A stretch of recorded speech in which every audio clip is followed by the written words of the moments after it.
بسم اللہ الرحمن الرحیم۔ حدیث نبوی۔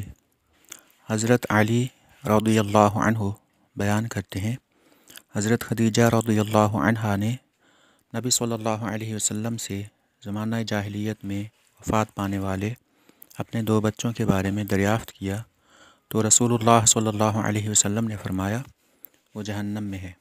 راوی بیان کرتے ہیں، جب آپ نے ان کے چہرے پر ناگواری کے اثرات دیکھے تو فرمایا اگر آپ ان دونوں کی جگہ دیکھ لیں تو آپ ان سے بغض رکھیں۔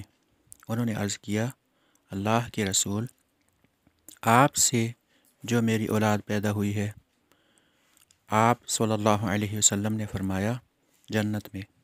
پھر رسول اللہ صلی اللہ علیہ وسلم نے فرمایا مومن اور ان کی اولاد جنت میں، مشرک اور ان کی اولاد جہنم میں۔ پھر رسول اللہ صلی اللہ علیہ وسلم نے یہ آیت تلاوت فرمائی۔